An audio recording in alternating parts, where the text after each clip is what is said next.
শিক্ষা সেতু পোৰ্টেলত আমি ছাত্ৰ ছাত্ৰীসকলক ড্ৰপ বক্সত দিব লাগে, লগতে আমি ছাত্ৰ ছাত্ৰীসকলক প্ৰমোশ্যন কৰিব লাগে। কেনেকৈ দিব লাগে, কিন্তু বৰ্তমান আমাৰ শিক্ষা সেতু পোৰ্টেলটো বৰ্তমান আপডেট হৈ গৈছে। গতিকে প্ৰতিখন বিদ্যালয়ৰ প্ৰথম কাম হৈছে যে আমাৰ যি হায়েষ্ট ক্লাছ আছে, অৰ্থাৎ প্ৰতিখন বিদ্যালয়ৰ যি হায়েষ্ট ক্লাছ আছে, যেনে এল পি স্কুল হ'লে ক্লাছ 5ৰ ষ্টুডেণ্টখিনিক ফাৰ্ষ্ট টাইম আমি ট্ৰান্সফাৰ কৰিব লাগিব। আগতে ড্ৰপ বক্স অপশ্যনটো আছিলে, কিন্তু ড্ৰপ বক্স অপশ্যনটো বৰ্তমান নাই।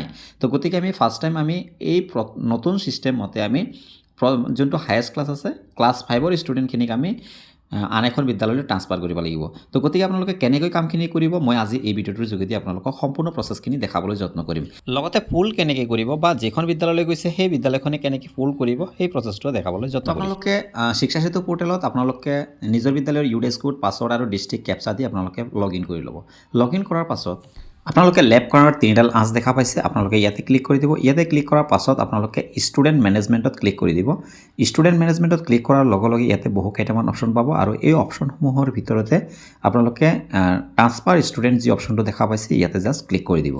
ট্ৰান্সফাৰ ষ্টুডেণ্টছত ক্লিক কৰাৰ লগে লগে আপোনালোকৰ যিমান ক্লাছসমূহ আছে গোটেই ক্লাছসমূহ এনেধৰণে শ্ব' হ'ব, ক্লাছ কেজিৰ পৰা আৰম্ভ কৰি আপোনালোকৰ ক্লাছ 5লৈকে। গতিকে আপোনালোকে যিহেতু আমি ক্লাছ 5ৰ ষ্টুডেণ্টখিনি আমি ট্ৰান্সফাৰ কৰিম, তাৰ বাবে আপোনালোকে কি কৰিব, যি ভিউ অপশ্যনটো আছে জাষ্ট ইয়াতে ক্লিক কৰি দিব।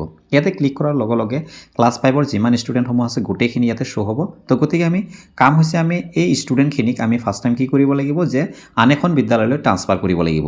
অৰ্থাৎ আগতে আমাৰ এই অপশ্যনসমূহৰ ভিতৰতে আমাৰ ড্ৰপ বক্স আছিলে, কিন্তু বৰ্তমান ড্ৰপ বক্স অপশ্যনটো বৰ্তমান নাই। তো গতিকে আমি ফাৰ্ষ্ট টাইম, অৰ্থাৎ আমি এটা কথা মন কৰিব ছাৰ বাইদেউসকল, যে ষ্টুডেণ্টটো কোনটো স্কুলত গৈছে আমি সেইটো কিন্তু ফাৰ্ষ্ট টাইম জানিব লাগিব। তেতিয়াহে আমি এই ষ্টুডেণ্টখিনিক আমি ট্ৰান্সফাৰ বুলি দিব পাৰিম। তো গতিকে আপোনালোকে ছিলেক্ট কৰি দিব ষ্টুডেণ্টটো ছিলেক্ট কৰাৰ পাছত আপোনালোকে পুছ দ্য ষ্টুডেণ্ট যি অপশ্যনটো আছে, জাষ্ট এই পুছ দ্য ষ্টুডেণ্ট অপশ্যনটোত জাষ্ট আপোনালোকে ক্লিক কৰি দিব। এই অপশ্যনটোত ক্লিক কৰাৰ লগে লগে আপোনালোকৰ ইয়াতে কেইটামান অপশ্যন আহিব, যে ডিষ্ট্ৰিক্ট, ব্লক, ক্লাষ্টাৰ আৰু স্কুল। এই অপশ্যন কেইটামান আহিব। আপোনালোকে এই অপশ্যনসমূহ আপোনালোকে কি কৰিব লাগিব, অপশ্যনসমূহ ছিলেক্ট কৰিব। ডিষ্ট্ৰিক্ট ছিলেক্ট কৰি দিব, ব্লক, ক্লাষ্টাৰ আৰু স্কুলটো ছিলেক্ট কৰিব, আৰু ছাবমিট অপশ্যনটোত ক্লিক কৰি দিব। ছাবমিট অপশ্যনটোত ক্লিক কৰাৰ লগে লগে এই ষ্টুডেণ্ট আপডেট ছাকচেছফুলি হৈছে দেখুৱাব, অৰ্থাৎ এই ষ্টুডেণ্টটোৰ ডাটাটো আপডেট হৈ গৈছে। ইয়াৰ পৰা ট্ৰান্সফাৰ হৈছে বুলি আপোনালোকে কেনেকৈ চাব, সেয়া চাবলৈ আপোনালোকে কি কৰিব, যে ট্ৰান্সফাৰ ষ্টুডেণ্টছ ৰিপৰ্ট অপশ্যনটো যি আছে, আপোনালোকে এই ৰিপৰ্ট অপশ্যনৰ ভিতৰতে, অৰ্থাৎ আপোনালোকে ৰিপৰ্টত ক্লিক কৰিলে আপোনালোকে ট্ৰান্সফাৰ ষ্টুডেণ্ট ৰিপৰ্ট বুলি যি অপশ্যনটো আছে ইয়াতে ক্লিক কৰিব। ইয়াতে ক্লিক কৰাৰ লগে লগে যি দুজন আপোনালোকে ষ্টুডেণ্টটো ট্ৰান্সফাৰ কৰিছে সেই দুজনৰ ইয়াতে আপোনালোকে দেখা পাব যে এইটো ষ্টেটাছটো পেণ্ডিং হৈ আছে, অৰ্থাৎ আপোনালোকে সেইখন স্কুললৈ পোষ্ট কৰিছে। সেইখন বিদ্যালয়ে কেনেকৈ আপোনালোকৰ, যদি যিখন বিদ্যালয়লৈ আপোনালোকে ট্ৰান্সফাৰ কৰিছে সেইখন বিদ্যালয়ে যেতিয়া চাব, আপোনালোকৰ ড্ৰপ বক্স ষ্টুডেণ্টছ এলাৰ্ট বুলি ইয়াতে থাকিব। যিখন বিদ্যালয়লৈ আপুনি পোষ্ট কৰিছে সেই ষ্টুডেণ্টটোৰ যেতিয়াই তেওঁলোকে লগ ইন কৰিব, লগ ইন কৰাৰ লগে লগে এনেধৰণে আপোনালোকে দেখাব সেইখন বিদ্যালয়লৈ drop box students alert, you have 3 pending drop box students, click here to view details. গতিকে ইয়াতে তেওঁলোকৰ এনেকৈ শ্ব' হ'ব। গতিকে তেওঁলোকে যেতিয়া ইয়াতে ক্লিক কৰিব, ইয়াতে ক্লিক কৰাৰ লগে লগে সেই বিদ্যালয়লৈ পৰা আহিছে সেইটো ইয়াতে চাওক, ষ্টুডেণ্ট ইন ড্ৰপ বক্স, অৰ্থাৎ কোনখন বিদ্যালয়লৈ আহিছে, ফ্ৰম স্কুল, কোনটো স্কুলৰ পৰা আহিছে, ইয়াতে এই UDS কোডটো দেখাব। দেখাৰ পাছত ইয়াতে চাওক একশ্যনৰ ইয়াতে ভিউ অপশ্যনটো থাকিব, অৰ্থাৎ যিখন বিদ্যালয়লৈ আপুনি ঠেলি দিছে সেইখন বিদ্যালয় এতিয়া চাই আছে। যেতিয়াই ভিউত ক্লিক কৰিব, ভিউত ক্লিক কৰাৰ লগে লগে সেই ষ্টুডেণ্টটো সেইখন বিদ্যালয়ৰ পৰা যি কেইজন ষ্টুডেণ্ট আহিছে সেই ষ্টুডেণ্টটো ইয়াতে চাওক কোনখন বিদ্যালয়ৰ পৰা অলৰেডি আহিছে গোটেইখিনি দেখাই দিছে, ডিষ্ট্ৰিক্টটো দেখাই দিব, আপোনাৰ গোটেই ডিটেইলছটো দেখাই দিব। ইয়াতে জাষ্ট কি কৰিব, আপুনি যোনটো ষ্টুডেণ্ট আপোনাৰ বিদ্যালয়লৈ আহিছে, যদি নাম্বাৰ 1 এই ষ্টুডেণ্টটো যদি আহিছে তেতিয়াহ'লে একচেপ্ট এণ্ড এডমিট, যদি আপোনাৰ স্কুললৈ আহিছে তেতিয়াহ'লে একচেপ্ট এণ্ড এডমিটত ক্লিক কৰিব।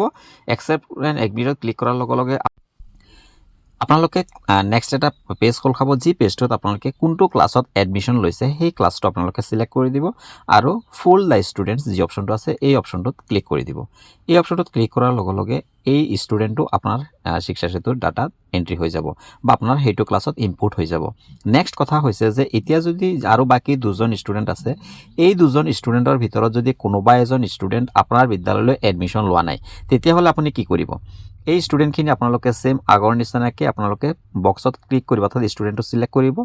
ষ্টুডেণ্টটো ছিলেক্ট কৰাৰ পাছত ৰিভাৰ্ট বেক দ্য ষ্টুডেণ্টছ যি অপশ্যনটো দেখা পাইছে ৰিভাৰ্ট বেক দ্য ষ্টুডেণ্ট অপশ্যনটোত জাষ্ট ক্লিক কৰি দিব এই অপশ্যনটোত ক্লিক কৰাৰ লগে লগে আপোনালোকে এটা ৰিজন দেখুৱাব লাগিব আৰু আপোনালোকে সেই বক্সটোত আপোনালোকে please enter reason for revert back the students আপোনালোকে কিহৰ কাৰণে এই ষ্টুডেণ্টটো ৰিভাৰ্ট কৰিব বিচাৰে সেই ৰিজনটো আপোনালোকে দি দিব দি দিয়াৰ পাছত ৰিভাৰ্ট বেক যি অপশ্যনটো আছে এই অপশ্যনটোত জাষ্ট আপোনালোকে ক্লিক কৰি দিব ইয়াতে ক্লিক কৰাৰ লগে লগে ষ্টুডেণ্ট ডাটা আপডেট ছাকচেছফুলি হৈছে দেখুৱাব অৰ্থাৎ এই ষ্টুডেণ্টটো মানে আপোনাৰ স্কুললৈ এডমিশ্যন লোৱা নাই আপুনি ৰিভাৰ্ট কৰি দিছে তো আপোনালোকে এনেধৰণে ছাত্ৰ ছাত্ৰীখিনিক আপোনালোকৰ নিজৰ বিদ্যালয়ৰ পৰা আন এখন বিদ্যালয়লৈ ট্ৰান্সফাৰ কৰিব পাৰিব আৰু ইনপুট কৰিব পাৰিব নিশ্চয় কথাখিনি বুজি পাইছে এনেধৰণৰ ইনফৰ্মেটিভ ভিডিঅ'সমূহ সদায় পাবৰ বাবে আপোনালোকে চেনেলটো ছাবস্ক্ৰাইব কৰি ল'ব আৰু কাষতে থকা যি বেল আইকনটো আছে আপোনালোকে প্ৰেছ কৰি অলপ ক্লিক কৰি দিব যাতে ভিডিঅ' আপলোড হোৱাৰ লগে লগে আপোনালোকৰ মোবাইলত মেছেজ যায় আৰু আপোনালোকে চাই ধুনীয়াকৈ বিদ্যালয়ৰ কামখিনি সুন্দৰভাৱে কৰিব পাৰে আজিৰ ভিডিঅ'টো ইয়াত সমাপ্ত কৰিছোঁ